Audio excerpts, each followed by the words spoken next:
ಎಲ್ಲ ನನ್ನ ಮುದ್ದು ವಿದ್ಯಾರ್ಥಿಗಳಿಗೆ ರ್ಯಾಂಕರ್ ಸ್ಟಡಿ ಸರ್ಕಲ್ಗೆ ಸ್ವಾಗತ. ಈ ವಿಡಿಯೋವನ್ನು ನೋಡಿದವರು ಲೈಕ್ ಮಾಡಿ ಮತ್ತು ಪ್ರಥಮ ಬಾರಿ ನಮ್ಮ ಚಾನಲ್ಗೆ ಬಂದಿದ್ದಲ್ಲಿ ಸಬ್ಸ್ಕ್ರೈಬ್ ಮಾಡ್ಕೊಳ್ಳಿ ಅಂತ ಹೇಳ್ತಾ ಈ ವಿಡಿಯೋವನ್ನು ಮುಂದುವರಿಸೋಣ. ಈ ವಿಡಿಯೋನ ಮುಂದುವರ್ಸೋಕ್ಕಿಂತ ಮುಂಚೆ ಈ ವಿಡಿಯೋನ ಲಾಸ್ಟ್ ಗಂಟೆ ನೋಡಿ, ಯಾಕಂದ್ರೆ ನಾವು ಇವತ್ತು ಹಿಸ್ಟರಿ ಅಂದರೆ ನಾಳೆ ಇರ್ತಕ್ಕಂಥ ಹಿಸ್ಟರಿ ಎಕ್ಸಾಮ್ನಲ್ಲಿ ಬರ್ತಕ್ಕಂಥ 2 ಅಂಕದ ಇಂಪಾರ್ಟೆಂಟ್ ಕ್ವಶನ್ಗಳನ್ನು ನಾವು ನೋಡ್ಕೊಳ್ಳೋಣ. ನಾಳೆ ಯಾವುದಂದರೆ 2025 ಆ್ಯನ್ಯುವಲ್ ಎಕ್ಸಾಮು ಸೆಕೆಂಡ್ PUC ಅವ್ರದ್ದಿದೆ. ಅದರಲ್ಲೇ ಬರ್ತಕ್ಕಂಥ ಹಿಸ್ಟ್ರಿ ಅಂದರೆ ಇತಿಹಾಸದಲ್ಲಿ ಬರ್ತಕ್ಕಂಥ 2 ಅಂಕದ ಪ್ರಶ್ನೋತ್ತರಗಳನ್ನು ನೋಡ್ಕೊಂಡು ಹೋಗೋಣ. ನಾವು 5 ಅಂಕದ ಮತ್ತು 10 ಅಂಕದ ಪ್ರಶ್ನೋತ್ತರಗಳನ್ನು ವಿಡಿಯೋ ಅಪ್ಲೋಡ್ ಮಾಡಿದ್ದೇವೆ, ಅದನ್ನು ಕೂಡ ನೋಡ್ಕೊಳ್ಳಿ. ಅವುಗಳು ಕೂಡ ತುಂಬ ಇಂಪಾರ್ಟೆಂಟ್. ಅದಲ್ಲದೆ 7 ಅಂಕದ ಇಂಪಾರ್ಟೆಂಟ್ ಕ್ವಶನ್ಗಳನ್ನು ಕೂಡ ನಾವು ಇವಾಗ ಹೇಳೋಕೆ ಹೋಗ್ತಿದ್ದೆ. ಇವುಗಳನ್ನು ಮಾತ್ರ ನೋಡ್ಕೊಳ್ಳಿ, ಇವುಗಳೇ ಜಾಸ್ತಿ ಬರುವಂಥ ಚಾನ್ಸಸ್ ಇದೆ ಅಂತ ಹೇಳ್ತಾ ಈ ವಿಡಿಯೋನ ಮುಂದುವರ್ಸೋಣ. ಈ ವಿಡಿಯೋನ ಕೊನೆವರೆಗೂ ನೋಡಿ ಅಂತ ಹೇಳ್ತಾ ಇವತ್ತು ನಾವು 2 ಅಂಕದ ಪ್ರಶ್ನೆಗಳನ್ನು ಮತ್ತು ಉತ್ತರಗಳನ್ನು ನೋಡ್ಕೊಂಡು ಹೋಗೋಣ. ಇದರಲ್ಲಿ ಭಾರತವನ್ನು ಪಶ್ಚಿಮದೊಂದಿಗೆ ಸಂಪರ್ಕಿಸುವ ಯಾವುದಾದರೂ 2 ಕಣಿವೆಗಳನ್ನು ಹೆಸರಿಸಿ ಅಂತ ಕೇಳಿದರೆ, ಒಂದು ಖೈಬರ್ ಮತ್ತು ಇನ್ನೊಂದು ಬೋಲಾನ್ ಕಣಿವೆಗಳು ಅಂತ ಕರಿಬೋದು. ಎರಡನೇ ಪ್ರಶ್ನೆ, ವಿಷ್ಣು ಪುರಾಣದ ಪ್ರಕಾರ ಭಾರತದ ವ್ಯಾಪ್ತಿ ಎಷ್ಟು ಇದೆ ಅಂತಂದರೆ, ಸಮುದ್ರದಿಂದ ಉತ್ತರಕ್ಕೆ ಮತ್ತು ಹಿಮಾಲಯದಿಂದ ದಕ್ಷಿಣಕ್ಕೆ ಇರುವ ದೇಶವೇ ಭಾರತ ಅಂತ ಕರೆದಿದ್ದಾರೆ. ಮೂರನೆಯ ಪ್ರಶ್ನೆ, ಯಾವುದಾದರೂ 2 ಹೆಸರುಗಳನ್ನು ತಿಳಿಸಿ ಅಂದರೆ ದ್ವೀಪದ ಹೆಸರುಗಳನ್ನು ತಿಳಿಸಿ, ಇದು ಭಾರತದ ಹೆಸರುಗಳನ್ನು ತಿಳಿಸಿ ಅಂತ ಕೇಳಿದ್ದಾರೆ. ಭಾರತದ ಯಾವುದಾದ್ರೂ 2 ಹೆಸರುಗಳನ್ನು ತಿಳಿಸಿ ಅಂದರೆ ಅವುಗಳು ಭರತಖಂಡ, ಭರತ ವರುಷ, ಜಂಬೂ ಭೂಮಿ ಎನ್ನುವುಗಳು ಭಾರತದ ಹೆಸರುಗಳಾಗಿವೆ. ಇನ್ನು 4ನೆಯದು, ಕವಿರಾಜ ಮಾರ್ಗದ ಪ್ರಕಾರ ಕರ್ನಾಟಕದ ವಿಸ್ತಾರವೇನು ಅಂತ ಕೇಳಿದರೆ ಅದರಲ್ಲಿ ಉತ್ತರದಲ್ಲಿ ಗೋದಾವರಿಯ ನದಿಯಿಂದ ದಕ್ಷಿಣದಲ್ಲಿ ಕಾವೇರಿ ನದಿಯವರೆಗೆ ಇದೆ ಅಂತ ಹೇಳ್ಬೋದು. ಇನ್ನು 5ನೇ ಪ್ರಶ್ನೆ, ಆಧಾರವಿಲ್ಲದೆ ಇತಿಹಾಸವಿಲ್ಲ ಏಕೆ ಅಂತ ಕೇಳಿದ್ದಾರೆ.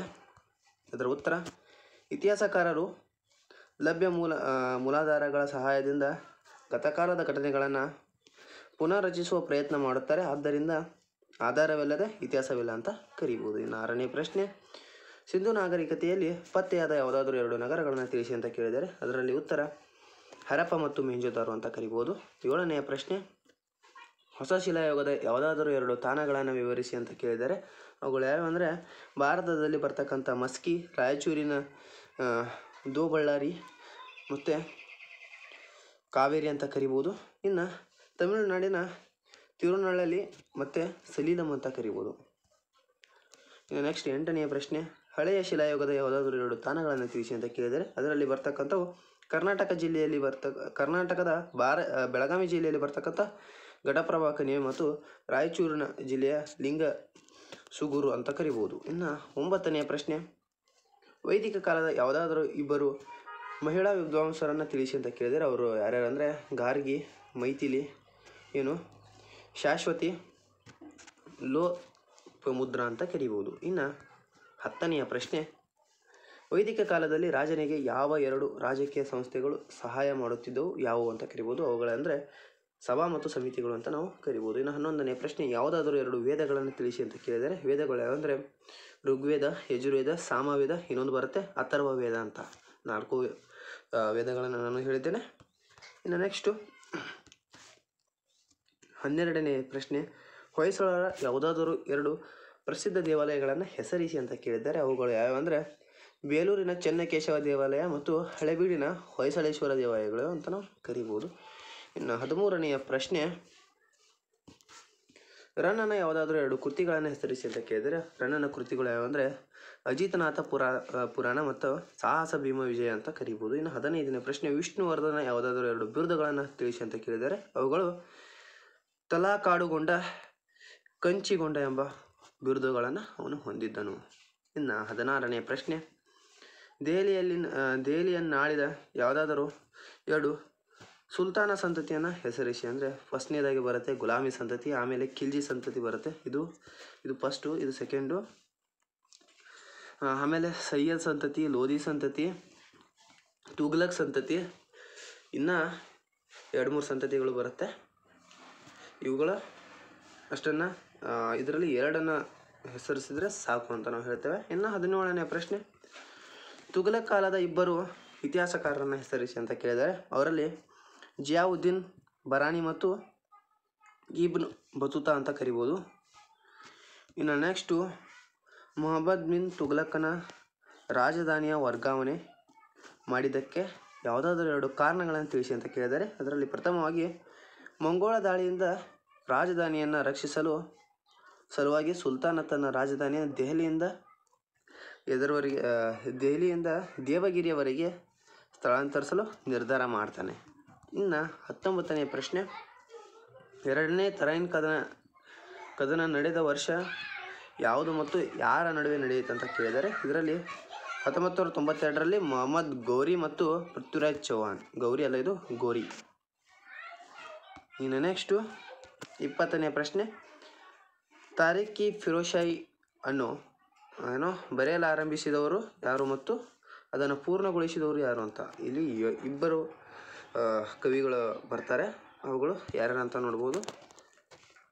ಅವುಗಳು ಯಾರ್ಯಾರಂದರೆ, ಜಿಯಾವುದ್ದೀನ್ ಬರಾನಿ ಅವರು ಬರೆಯಲು ಆರಂಭಿಸ್ತಾರೆ. ಅದನ್ನು ಪೂರ್ತಿ ಮಾಡಿದವರು ಯಾರಂದರೆ ಸುಲ್ತಾನ್ ಫಿರೋಜ್ ಶಾ ತುಘಲಕ್ರವರ ಆಳ್ವಿಕೆಯಲ್ಲಿ ಇದನ್ನು ಪೂರ್ಣ ಮಾಡ್ತಾರೆ ಅಂತ ನಾವು ಕರಿಬೋದು. ಇನ್ನು 21ನೇ ಪ್ರಶ್ನೆ, ಅಕ್ಬರ್ನ ಕಾಲದ ಯಾವುದಾದರೂ 2 ಪ್ರಸಿದ್ಧ ಇತಿಹಾಸಕಾರರನ್ನು ಬರೆಯಿರಿ ಅಂತ ಕರೆದಿದ್ದಾರೆ. ಅವುಗಳು ಯಾರ್ಯಾರಂದರೆ ಅಬುಲ್ ಫಜಲ್ ಮತ್ತು ಬಡೌನಿ ಅಂತ ಕರಿಬೋದು. ಇನ್ನು 22ನೇ ಪ್ರಶ್ನೆ, ಅಬುಲ್ ಫಜಲ್ನ 2 ಕೃತಿಗಳನ್ನು ಹೆಸರಿಸಿ ಅಂತ ಕೇಳಿದ್ದಾರೆ. ಇದರಲ್ಲಿ 1ನೇದು ಇ ಅಕ್ಬರಿ ಮತ್ತು ಅಕ್ಬರಿ ನಾಮ ಅಂತ ಕರಿಬೋದು. ಇನ್ನು ನೆಕ್ಸ್ಟು 23ನೇ ಪ್ರಶ್ನೆ, ಮೊಘಲರ ಕಾಲದ ಯಾವುದಾದರೂ 2 ಪ್ರಸಿದ್ಧ ಸಂಗೀತಗಾರರನ್ನು ಹೆಸರಿಸಿ ಅಂತ ಕೇಳಿದ್ದಾರೆ. ಅವ್ರು ಯಾರಂದರೆ ತಾನ್ಸೇನ್ ಮತ್ತು ನೌಬತ್ ಖಾನ್ರ್ ಅಂತ ಕರಿಬೋದು. ಇನ್ನು 24ನೇ ಪ್ರಶ್ನೆ, ತೋದರಮಲ್ಲನು ವರ್ಗೀಕರಿಸಿದ ಯಾವುದಾದರೂ 2 ಬಗೆಯ ಭೂಮಿಯ ವಿಧಗಳನ್ನು ಹೆಸರಿಸಿ ಅಂತ ಕೇಳಿದ್ದಾರೆ. ಅವುಗಳಲ್ಲಿ ಪೋಲಾಜ್, ಪರೌತಿ, ಚೆಚರ್, ಬಂಜಾರ್ ಎಂಬ ಭೂಮಿಯ ವಿಧಗಳನ್ನು ಅವನು ವಿವರಿಸ್ತಾನೆ. ಇನ್ನು ನೆಕ್ಸ್ಟು 24ನೇದು ಯಾವುದಂದರೆ ಅಕ್ಬರ್ ಎಲ್ಲಿ ಮತ್ತು ಯಾವಾಗ ಜನಿಸಿದರು ಅಂತ ಕೇಳಿದ್ದಾರೆ. ಇನ್ನು ನೆಕ್ಸ್ಟ್ ಅವುಗಳದ್ದು 1542ರಲ್ಲಿ ಅಮರ್ಕೋಟೆಯಲ್ಲಿ ಜನಿಸಿದ. ಇನ್ನು 26ನೇ ಪ್ರಶ್ನೆ, ಶಿವಾಜಿಯ ತಂದೆ ತಾಯಿಯರು ಯಾರು ಅಂತ ಕೇಳಿದ್ದಾರೆ. ಅವರಲ್ಲಿ ಪ್ರಥಮವಾಗಿ ಶಹಜಿ ಭೋಸ್ಲೆ ಶಿವಾಜಿಯವರ ತಂದೆ ಮತ್ತು ಜೀಜಾಬಾಯಿ ಶಿವಾಜಿಯವರ ತಾಯಿ ಅಂತ ಕರಿಬೋದು. ಇನ್ನು 27ನೇ ಪ್ರಶ್ನೆ, ಶಿವಾಜಿಯು ಸಂಗ್ರಹಿಸುತ್ತಿದ್ದ 2 ಪ್ರಮುಖ ತೆರಿಗೆಗಳು ಯಾವ್ಯಾವ ಅಂತ ಕೇಳಿದರೆ, ಅವುಗಳಲ್ಲಿ ಪ್ರಥಮವಾಗಿ ಚೌತ್ ಅಂತ ಬರುತ್ತೆ, ಇನ್ನೊಂದು ಸರ್ದೇಶ್ ಮುಖಿ ಅಂತ 2 ತೆರಿಗೆಗಳು ಬರ್ತವೆ. ಇನ್ನು 28ನೇ ಪ್ರಶ್ನೆ, ಶಿವಾಜಿಯ ಮೇಲೆ ಪ್ರಭಾವ ಬೀರಿದ 2 ವ್ಯಕ್ತಿಗಳನ್ನು ಹೆಸರಿಸಿ ಅಂತ ಕೇಳಿದ್ರೆ, ಒಬ್ಬರು ಯಾರಂದರೆ ಅವ್ರ ತಾಯಿ ಜೀಜಾಬಾಯಿ, ಇನ್ನೊಬ್ಬರು ಸಂತ ರಾಮದಾಸ್ ಅಂತ ಕರಿಬೋದು. ಇನ್ನು 29ನೇ ಪ್ರಶ್ನೆ, ಶಿವಾಜಿ ಎಲ್ಲಿ ಜನಿಸಿದನು ಮತ್ತು ಯಾವಾಗ ಜನಿಸಿದನು ಪ್ರಶ್ನೆ ಕೇಳಿದ್ದಾರೆ. ಇಲ್ಲಿ ಶಿವನೇರಿಯಲ್ಲಿ ಜನಿಸ್ತಾರೆ. ಇನ್ನು 1627ರಲ್ಲಿ ಜನಿಸ್ತಾರೆ. ಇನ್ನು 30ನೇ ಪ್ರಶ್ನೆ, ಚಿಕ್ಕದೇವರಾಯ ಒಡೆಯರು ಯಾವುದಾದ್ರೂ 2 ಬಿರುದುಗಳನ್ನು ತಿಳಿಸಿ ಅಂತ ಕೇಳಿದರೆ, ಅವರನ್ನು ನವಕೋಟಿ ನಾರಾಯಣ ಎಂಬಂಥ ಬಿರುದಿಂದ ಕರಿತಿದ್ರು. ಕರ್ನಾಟಕ ಚಕ್ರವರ್ತಿ ಅಂತ ಬಿರುದನ್ನು ಕೊಟ್ಟಿದ್ದರು. ತೆಂಕನ ರಾಜ ಅನ್ನುವ ಬಿರುದನ್ನು ಕೂಡ ಕೊಟ್ಟಿದ್ದರು. ಮತ್ತು ಧರ್ಮಪ್ರಭು ಎಂಬ ಬಿರುದನ್ನು ಕೂಡ ಕೊಟ್ಟಿದ್ದರು. ಇನ್ನು 31ನೇ ಪ್ರಶ್ನೆ, ಕನ್ನಡದ ಪ್ರಥಮ ನಾಟಕ ಯಾವುದು ಮತ್ತು ಅದರ ಕರ್ತೃ ಯಾರು ಅಂತ ಕೇಳಿದರೆ, ಅದರ ಪ್ರಥಮ ನಾಟಕ ಯಾವುದಂದರೆ ಮಿತ್ರವಿಂದ ಗೋವಿಂದ ಅಂತ ಆಗುತ್ತೆ. ಅದರ ಕರ್ತೃ ಸಿಂಗರಾರ್ಯ ಅಂತ ಕರಿಬೋದು. ಇನ್ನು 32ನೇ ಪ್ರಶ್ನೆ, ಚರಿತಮು ಬರೆದವರು ಯಾರು ಮತ್ತು ಅವನ ಬಿರುದು ಯಾವುದಾಗಿತ್ತು ಅಂತ ಕೇಳಿದ್ದಾರೆ. ಇಲ್ಲಿ ಅದನ್ನು ಬರೆದವರು ಅಲ್ಲಾಸಾನಿ ಪೆದ್ದಣ್ಣ. ಇವರನ್ನು ಅಲ್ಲಾಸಾನಿ ಪೆದ್ದಣ್ಣ ಆಂಧ್ರ ಕವಿತಾ ಪಿತಾಮಹ ಅಂತ ಇವ್ರನ್ನ ಕರೀತಾ ಇದ್ರು. ಇನ್ನು 33ನೇ ಪ್ರಶ್ನೆ, ಶಿವಪ್ಪ ನಾಯಕರು ಯಾರು ಹಾಗೂ ಅವನು ಏಕೆ ಪ್ರಸಿದ್ಧನಾದನು ಅನ್ನೋ ಪ್ರಶ್ನೆಯನ್ನು ಕೂಡ ಕೇಳಿದ್ದಾರೆ. ಇಲ್ಲಿ ಶಿವಪ್ಪ ನಾಯಕ ಒಬ್ಬ ಸಮರ್ಥ ಆಡಳಿತಕಾರ ಮತ್ತು ಸೈನಿಕ ಎಂದು ನೆನಪಿಸಿಕೊಳ್ಳುತ್ತಾರೆ. ಅವರು 1645ರಲ್ಲಿ ಸಿಂಹಾಸನವನ್ನು ಏರಿದರು ಅಂತ ಕರಿಬೋದು. ಇನ್ನು ನೆಕ್ಸ್ಟು 34ನೇ ಪ್ರಶ್ನೆ, ಅನುಭವ ಮಂಟಪವನ್ನು ಸ್ಥಾಪಿಸಿದವರು ಯಾರು ಮತ್ತು ಎಲ್ಲಿ ಅಂತ ಕೇಳ್ತಾರೆ. ಇನ್ನು ಅದನ್ನು ಸ್ಥಾಪಿಸಿದವರು ಬಸವೇಶ್ವರವರು. ಇದನ್ನು ಕಲ್ಯಾಣದಲ್ಲಿ ಸ್ಥಾಪನೆ ಮಾಡ್ತಾರೆ. ಇನ್ನು 35ನೇ ಪ್ರಶ್ನೆ, ಮಧ್ವಾಚಾರ್ಯರ ತಂದೆ ತಾಯಿಯರು ಯಾರ್ಯಾರು ಅಂತ ಕೇಳಿದರೆ, ಅವರ ತಂದೆ ನಾರಾಯಣ ಭಟ್ಟ ಮತ್ತು ತಾಯಿ ವೇದಾವತಿ ಅಂತ ಕರಿಬೋದು. ಇನ್ನು 36ನೇ ಪ್ರಶ್ನೆ, ಶಂಕರಾಚಾರ್ಯರು ಸ್ಥಾಪಿಸಿದ ಯಾವುದಾದರೂ 2 ಪ್ರಮುಖ ಮಠಗಳನ್ನು ಹೆಸರಿಸಿ ಅಂತ ಕೇಳಿದ್ದಾರೆ. ಅವುಗಳು ಅಂದರೆ ಪುರಿಯ ಗೋವರ್ಧನ ಪೀಠ, ದ್ವಾರಕೆಯ ಕಾಳಿಕಾ ಮಠ, ಇನ್ನು ಶೃಂಗೇರಿಯ ಶಾರದಾ ಮಠ ಅಂತ ನಾವು ಕರಿಬೋದು. ಇನ್ನು 37ನೇ ಪ್ರಶ್ನೆ, ಮಧ್ವಾಚಾರ್ಯರ ಯಾವುದಾದರೂ 2 ಮಠಗಳನ್ನು ತಿಳಿಸಿ ಅಂತ ಕೇಳಿದರೆ ಕೃಷ್ಣಪುರ ಮಠ, ಇನ್ನು ಪೇಜಾವರ ಮಠ, ಸೋದೆ ಮಠ, ಶಿವೂರು ಮಠ, ಇವು 4 ಕೂಡ ಮಧ್ವಾಚಾರ್ಯರ ಮಠಗಳಾಗಿವೆ. ಇನ್ನು 38ನೇ ಪ್ರಶ್ನೆ, ಶ್ರೀರಂಗಪಟ್ಟಣದ ಒಪ್ಪಂದದ ಯಾವುದಾದರೂ 2 ಕರಾರುಗಳನ್ನು ತಿಳಿಸಿ ಅಂತ ಕೇಳಿದ್ದಾರೆ. ಅದರಲ್ಲಿ ಯಾವ ಕರಾರುಗಳು ಅದಾವ ಅಂದರೆ, ಟಿಪ್ಪು ಸುಲ್ತಾನು ತನ್ನ ಅರ್ಧದಷ್ಟು ರಾಜ್ಯವನ್ನು ಬ್ರಿಟಿಷರಿಗೆ ಬಿಟ್ಟು ಕೊಟ್ಟನು. ಇನ್ನು 2ನೇ ಕರಾರು ಅಂದರೆ ಅವರು ಯುದ್ಧ ಪರಿಹಾರವಾಗಿ 3 ಕೋಟಿ ರೂಪಾಯಿಗಳನ್ನು ಪಾವತಿಸಬೇಕಾಗಿತ್ತು ಮತ್ತು ಪಾವತಿಯ ವಿರುದ್ಧದ ಗ್ಯಾರಂಟಿಗಾಗಿ ಅವರು 2 ಮಕ್ಕಳನ್ನು ನೀಡಬೇಕಾಗಿತ್ತು. ಯಾರು? ಟಿಪ್ಪು ಸುಲ್ತಾನನು ಅವನ 2 ಮಕ್ಕಳನ್ನು ನೀಡಬೇಕಾಗಿತ್ತು. ಅಂತಿಮವಾಗಿ ಇನ್ನೊಂದು ಬರುತ್ತೆ, ಅವರು ಯುದ್ಧಕ್ಕೆ ಖೈದಿಗಳನ್ನು ಬಿಡುಗಡೆ ಮಾಡಬೇಕಾಗಿತ್ತು. ಟಿಪ್ಪು ಸುಲ್ತಾನನು ಖೈದಿ ಮಾಡಿರ್ತಕ್ಕಂಥ ಎಲ್ಲ ಬ್ರಿಟಿಷ್ ಖೈದಿಗಳನ್ನು ಬಿಡುಗಡೆ ಮಾಡಬೇಕಾಗಿತ್ತು ಅಂತ ನಾವು ಕರೀತಾರೆ. ಇನ್ನು 39ನೇ ಪ್ರಶ್ನೆ, ಭಾರತದಲ್ಲಿ ಫ್ರೆಂಚರ ಯಾವುದಾದರೂ 2 ವ್ಯಾಪಾರಿ ಕೇಂದ್ರಗಳನ್ನು ಹೆಸರಿಸಿ ಅಂತ ಕೇಳಿದರೆ ಅವರಲ್ಲಿ ಯಾವ ಬರ್ತಾವೆ ಅಂದರೆ ಪಾಂಡಿಚೇರಿ, ಮಸ್ಲಿಪಟ್ಟಣಂ, ಕ್ಯಾಲಿಕಟ್, ಕಾರೈಕಲ್ ಮತ್ತು ಚಂದ್ರನಗರ ಅಂತ ಕರೀಬೋದು. ಇನ್ನು 40ನೆಯ ಪ್ರಶ್ನೆ, ಭಾರತದಲ್ಲಿ ಡಚ್ಚರ ಯಾವುದಾದರೂ 2 ವ್ಯಾಪಾರಿ ಕೇಂದ್ರಗಳನ್ನು ಹೆಸರಿಸಿ ಅಂತ ಕೇಳಿದರೆ ಅವುಗಳು ಆಗ್ರಾ, ಮಚಿಲಿಪಟ್ಟಣಂ, ಸೂರತ್, ಕಾರೈಕಲ್, ಪಾಟ್ನಾ, ನಾಗಪಟ್ಟಣ, ಕೊಚ್ಚಿ ಅಂತ ಕರೀಬೋದು. 41ನೇ ಪ್ರಶ್ನೆ, ಭಾರತದಲ್ಲಿ ಪೋರ್ಚುಗೀಸರ ಅಧಿಕಾರದ ಅವಧಿಗೆ ಯಾವುದಾದರೂ 2 ಕಾರಣಗಳನ್ನು ತಿಳಿಸಿದ್ದಾರೆ. ಅವುಗಳಲ್ಲಿ ಧಾರ್ಮಿಕ ಮತಾಂಧ ನೀತಿ, ಇನ್ನೊಂದು ಬ್ರೆಜಿಲ್ ಮೇಲೆ ಹೆಚ್ಚಿನ ಗಮನ ಅಂತ 2 ಕಾರಣಗಳಾಗ್ತವೆ.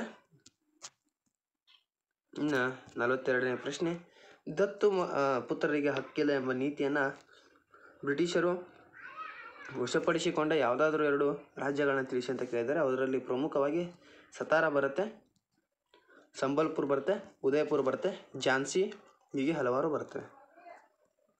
ಇಲ್ಲಿ ನೋಡಿ, ನಾಗ್ಪುರ್ ಬರುತ್ತೆ ಮತ್ತು ಝಾನ್ಸಿ ಬರುತ್ತೆ. ಇನ್ನು 43ನೇ ಪ್ರಶ್ನೆ, ಪ್ಲಾಸಿ ಕದನ ಯಾರ ನಡುವೆ ನಡೀತು? ಪ್ಲಾಸಿ ಕದನ ಯಾರ್ಯಾರು ನಡೀತು ಅಂದರೆ ಬ್ರಿಟಿಷರ ರಾಬರ್ಟ್ ಕ್ಲೈವ್ ಮತ್ತು ಸಿರಾಜುದ್ದೌಲನ ನಡುವೆ ನಡೀತು ಅಂತ ಕರಿಬೋದು. ಇನ್ನು 44ನೇ ಪ್ರಶ್ನೆ, ಭಾರತದಲ್ಲಿ ಪೋರ್ಚುಗೀಸರ ಯಾವುದಾದರೂ 2 ವ್ಯಾಪಾರಿ ಕೇಂದ್ರಗಳನ್ನು ಹೆಸರಿಸಿ ಅಂತ ಕೇಳಿದರೆ ಅದರಲ್ಲಿ ಕೊಚ್ಚಿನ್, ಗೋವಾ, ದಿಯು ಮತ್ತು ದಮನ್ಗಳು ಅಂತ ಕರಿಬೋದು.